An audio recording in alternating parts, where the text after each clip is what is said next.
We're entering our social block at the moment, and today we're discussing the use of acid or its misuse. Now, buying acid in the market is relatively easy, and despite all the harmful effects of it and the lack of regulation, these containers are sold willy-nilly all around the country. Now, Michael Addo visited some car battery salespeople and reports that the corrosive substance is also sold without regulations, as we said previously. Check it out.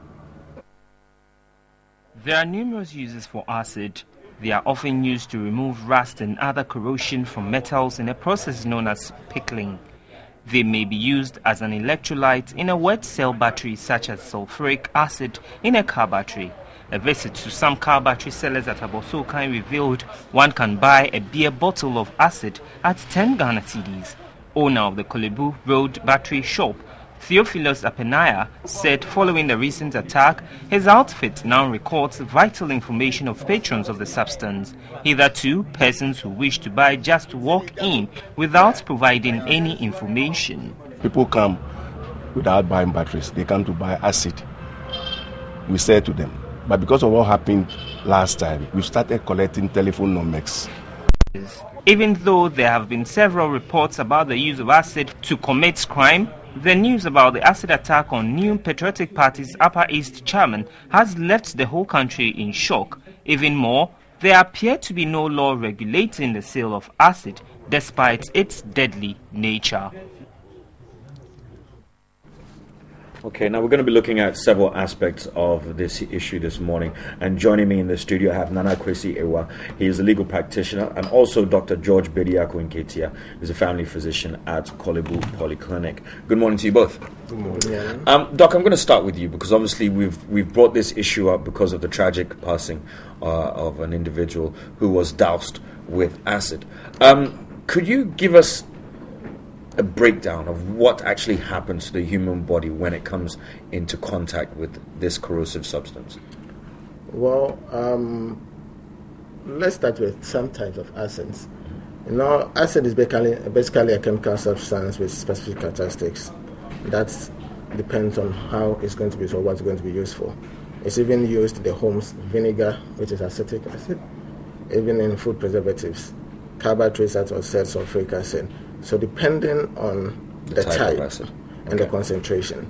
So if you pour vinegar on yourself, you're not going to cause much. Mm-hmm. So it depends on the type of acid and the concentration. Okay. So if you're going to have types of acid which are quite strong with high concentration, then of course it's going to destroy the tissues. Even you could see that the papers were being destroyed, calces were being destroyed. The same way it destroys the tissues. From the skin, it can even go down to the layers below the skin. And some even diffuse below the skin, such that the skin looks intact, but it's actually destroying some of the tissues below it. Right. So it can go extensively, become systemic, inhalational injuries, blind, make people blind, and other things. So it has an extensive damage to the body, depending on where it pours and the amount that is poured on you. Okay. What's the likelihood of one surviving contact with an acid, a corrosive acid? As I said, it depends on the type of acid and, of course, the amount. Mm-hmm. And the area of the body that is actually affected. So if it's going to have injury to the face, it means that you are going to inhale some. You're going to have inhalational injuries. Right. So the lungs are going to be affected, and it could kill you. Okay. You could get blind from it. You could get deformed with disfiguring images. I mean, as we've seen a lot in the papers. I mean, because it causes damage to the skin, even sometimes to the bone. Mm-hmm. So the person will get healed all right, but with a lot of injuries and deformities and disfiguring. Okay. Well, when does it get to the extent that, because we've been told that certain people die of shock, so when is it that it gets to the extent where this shock sets in and one, dies? Okay. So for my initial submission, the amount. So right. If a larger surface area is affected, the skin is actually a protective layer, prevents dehydration. So if a larger surface area is affected, then it means that you are going to lose a lot of fluid. Mm-hmm. And if you are going to lose a lot of fluid, then it means that you are going to get dehydrated and you could get into shock. Right. Sometimes you could have even electrolyte imbalance that could cause a cardiac arrest. So your heart will stop beating and you are gone. So it depends on the severity of the injury. All right. Now I'm going to come across to you now, because in watching the video, we've already established the fact that it's readily available and very easy to acquire. What kind of regulation would be needed for a substance like this? Well, the first point of call will be the Food and Drugs law, that is PNDC law 305B. Now, in that law, if you look at section 11, it talks about the fact that if you sell any chemical, drug, or substance which is likely to cause injury, it's an offense, which is punishable on the first occasion by 6 months imprisonment or 6 months imprisonment or 200 penalty units. And if subsequently you are convicted for that offense again, it is 2 years imprisonment or 500 penalty units. So it falls within the ambit or the purview of the Food and Drugs Board to regulate or to ensure that they are actually monitoring these things. Now, the situation obviously that's brought this to the forefront is the attack on an individual by another person with the use of acid. In the eyes of the law, I mean, what kind of assault or grievous bodily harm is this termed as? Well, this is murder because he's passed away. Yeah, he's passed away, so it would really amount to murder. Now, the people who caused it will be charged with murder. And where they obtained or procured the acid from, who sold it to them, could be charged with aiding and abetting the murder. And aiding and abetment falls into the broad category of offenses known as inchoate offenses. Now, if you are convicted for the inchoate offense, you are punished as if you actually committed the offense. So those are the things which play out. So, for instance, in this particular case, the person who sold the acid to the one who did the attack, they could possibly get the same time, and the same punishment. Wow, amazing. Okay, we're going to take a look at something else. Now, there's always been issues when it comes to love and life, but when love turns bitter, the consequences could indeed be dangerous, and that seems the case of this 32-year-old young lady by the name of Joyce Frimpoma, who is actually a victim of domestic violence. Now, she's a mother of 3, and she opened up to our very own Sandra Isinam Efenu on her years of physical abuse and some of the really tragic things that her lover did to her within that relationship. Let's take a look. This was Joyce before the unfortunate incident last year. The man whom she loved and have 3 children with, but had not paid her bride price, poured acid on her. It's not 14 before say when it be happening to 1 year. My parents say me continue to finish chain a quarter baby. And to know what's back, and I'm said that me sama me ba the way I am in the sun or beside you, no member you. See me cars I the channel on a pa. Now me beton a day, me talk na me sorry about one. See, you'll be share me or no friend, say member. To one by me, no. Or by to my guno. See, the mammy who is an end to money and Toma. Nti ya mami hu se ono na oba nti me bisa ne sa da wo yare ana na o se da bi on yare na me sa na odi ntoma egu hu na o se me mra nti me ko ya no me ni gina obon komo nti hu so yi bibi free ntoma no mo ba na me so mu nti me so mu na hye me nsa na me yi me sa busa se den no nti before sa me peja me ti se no no throwing adan na me turn back. Acid. Prior to this, she alleged having been physically abused several times. I don't call back be more 3 days no more jai no. And a man say more on Susan is Subano on jai Nissan or yes, Spectre Zuma or Nunguajo. A mamujano, no more catch them say, I didn't know. I want to make contoka. No, so me tomade nti atamis e bi beta dia omo koda no sa omo timinche no mo me bon komo no so na papa ne ka chene sente no ano sa na papa ne se ne when jai sa jealous no ya ne dia want to me worry. Her love for her kids and thought of leaving them under the care of another woman kept her in the relationship despite the torture. Wakasa me nkwa me fino because of Uncle Annie, now in person make Jankulana manana babies and 15. And I do 1 year 13 and I get 1 year 9 years. She's now left with a hypertrophic scars on her upper limbs and an injured eye. The 1 year needs me perception. First, I know the channels say they may function because I Misro say be a obesa baby pram. Fortunately, Ofori West's deformity can be corrected. She needs 40,000 Ghana cedis for tissue expansion of a scalp alopecia, ear construction, and a Z plastic to correct the right side of her neck. 400 million. Omomwamina, Omoyamamina, Miya, Denam to me. And yet, you might find my friend. There are so many women in a similar situation. Statistics from the Domestic Violence and Support Unit of the Ghana Police Service indicate at least 17,655 domestic violence cases were reported in 2014. Non-maintenance topped the list with 6,158 cases, while wife battery and assault followed with 5,212 cases. The unit also received 1,667 cases of threats, 1,111 cases of defilement, and 290 rape cases. This data represented only reported cases, as many women like Joyce are silent on their abuse.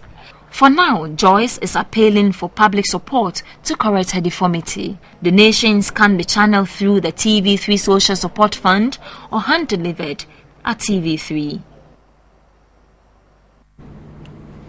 All right, and we do apologize for the graphic images that we did display there, but unfortunately, that is the reality of the situation. Nana, I'm going to ask you this because obviously there are a few situations here I want to clarify. Now, the young lady said that she had police pick up her husband for domestic abuse and he was released within 3 days. Is that something normal? Well, Benny, I'm just as surprised as you probably will be right now that looking at the severity of the injuries and the fact that she's been subjected to such grievous bodily harm repeatedly by her own husband, and for the police to only detain the husband 3 days and release him, I think that I don't know what informs or what informed the decision of the police, but this is something I think should be taken up seriously. Now, the fortunate thing is that with criminal actions, they are not statute barred. There are no statutes of limitations. So even after 50 years, if the man is still alive, he can still be charged with the offense and prosecuted for it. So in this particular instance, then, what would be the charge that would be brought against him? Well, in such a situation, I think that this would amount to causing unlawful harm to the lady. Now, quite apart from the criminal aspect, she could decide to take on a civil action against the man.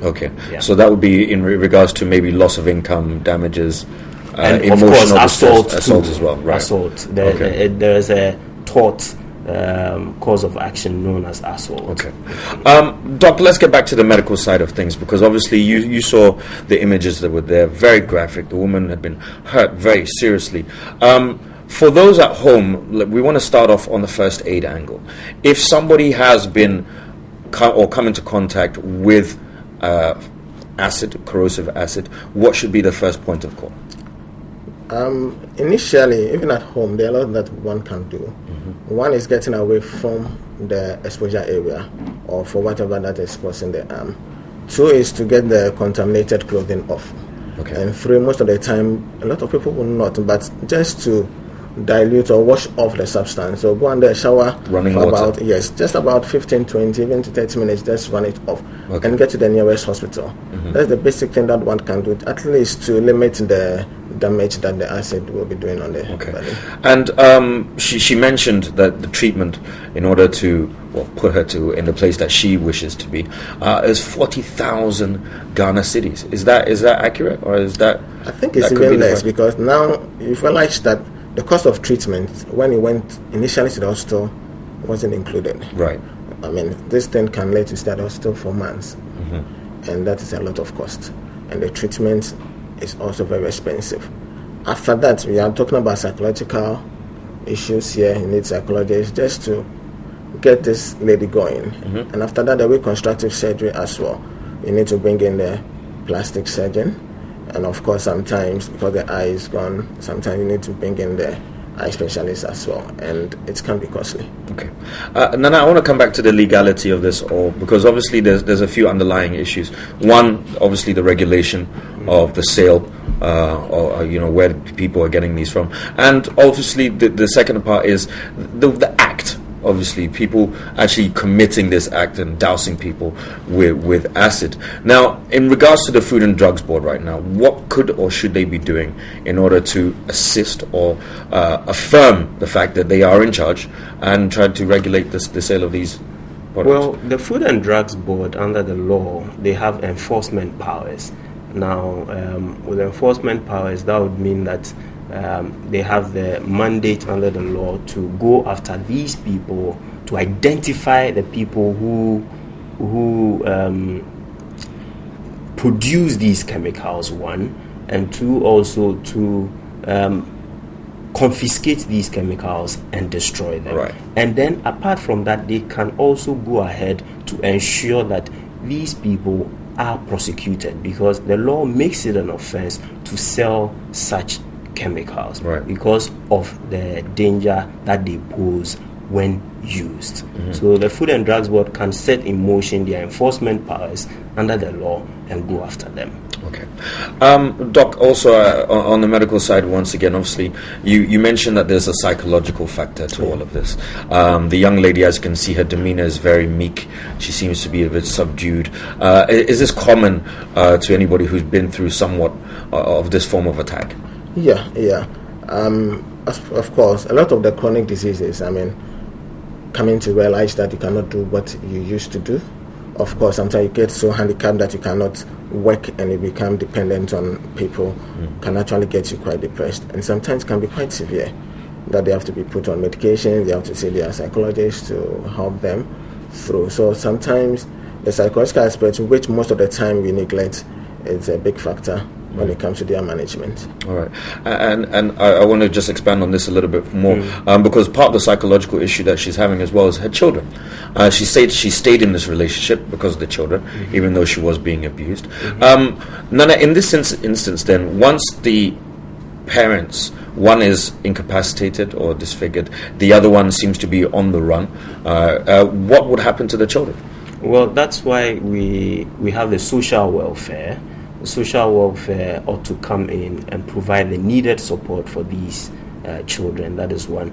And for the lady herself as a victim of domestic violence, the unit of the police is known as Domestic Violence and Victim Support Unit. Right, also, yeah. So she's entitled to support. And so I believe that the psychological treatment and all of that could fall under that support unit aspect of the Domestic Violence and Victim Support Unit. Okay. So counseling and what have you. I'm going to pose the next question to you both, because obviously it appears that there is a lapse. Do you believe the law should be harsher on those who are distributing and selling these corrosive products? Well, looking at the devastating effect that it's having on the individual, and of course, if you're not going to have a harsh punishment for these ones, then of course it's going to go on. And looking at this particular one where the person was released just 3 days, of course, if he should find himself in another situation where he wants to cause harm, he definitely will go for it after all. 3 days I'm out. Yeah. So I think that if we would be looking at it, and recently, if you've been listening to the news, of course, you people have been giving it to us, you realize that a lot of these things, are going on. I think an interview that was granted the head of the reconstructive plastic surgery and bench unit, he said that now we're having about 10 of them a year. Yeah. I'm talking about the severe one, because most of the time it's these ones that will get to Kolebu. We're talking about 10 of them every year, very severe. People will become handicapped, will become dependent. And if you're not going to do anything about it, then of course it's going to worsen up. So I think that if a harsher punishment is put across, it will deter people in what they do. Yeah.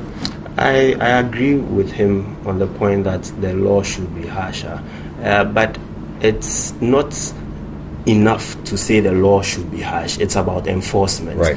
The willingness to ensure that you clamp down on people who are engaged in the sale of such chemicals. Yeah. So you can have all the laws so stringent and so harsh, but if the relevant authorities, the relevant agencies do not move to enforce these laws, you still have the situation as we Okay, so let's just expand on that ever so quickly then, because let's just say that the FDB, or Food and Drugs Board Authority, don't actually go out and do this, don't actually send their task force out, and we're still seeing the sale of these corrosive products.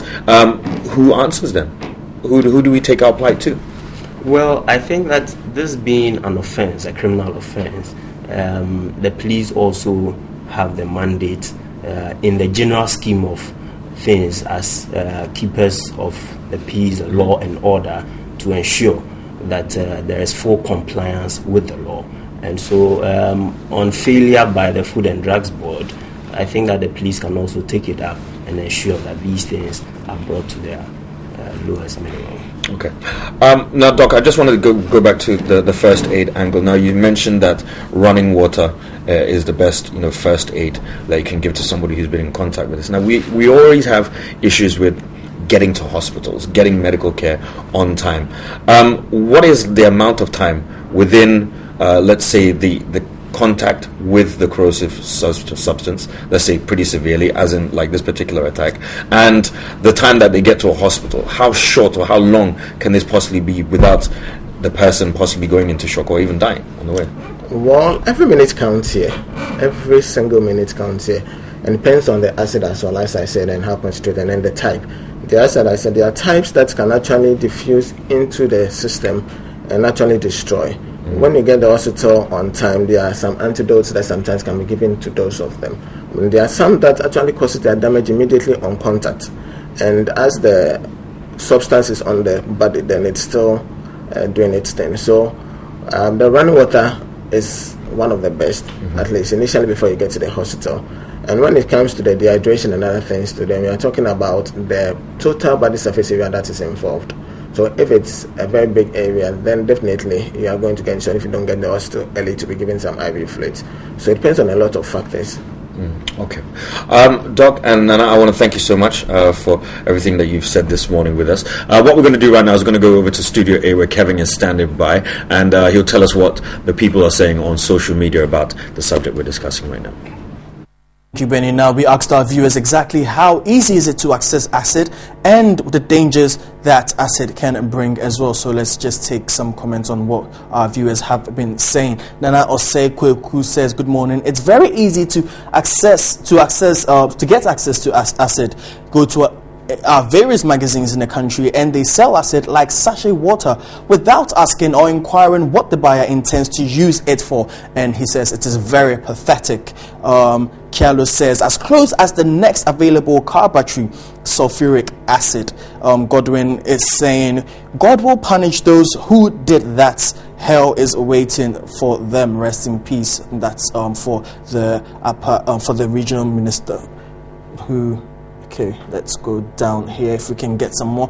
Wani Eto says, it's not easy to walk into a shop in town to buy guns, but it's easy to get acid. That's why people go in for it, for their heinous crimes. Baron Diesel says, acid from laboratories sometimes are not disposed of properly and are sold to people for other purposes. And so people will still have access to acid, even if sulfuric acid is sold out. That's from Baron Diesel there. So that's our comments on exactly what people think, how accessible is acid, and how we also ask the dangers attached to acid. Of course, we have some more questions of the day for you.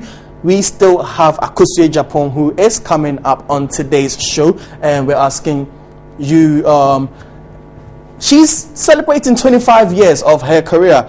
Do you have any fond memories about her, and what would you remember? What do you remember of Akosua Japan? Of course, her song. So just send us your favorite Akosua Japan song and exactly what you remember about her. Also coming up in arts and entertainment, how would you describe the Ghana-Nigerian bond in music, and which of the two is benefiting more? Also, just go in there and let us know exactly what your favorite Ghana and Nigeria collaboration is in terms of music. That is coming up in our art and entertainment segment. You don't want to miss that. Remember, it's news on TV3, New Day on TV3. So post your comments on there, and I will be back reading all your comments that you've put on the Facebook page. That's it from me. We'll go to Benny. All right, thank you very much there, Kevin, and thank you for all of you who have sent your comments in to us on our social media platforms. I want to say a big thank you to our studio guests. This has been Nana Akwesi Ewa, he is a lawyer, and also Dr. George Bediaku Nketia, who is a physician at the Kolibu Polyclinic. Thank you so much for coming in this morning. And we've been talking about acid attacks here on NewDay in our social blog.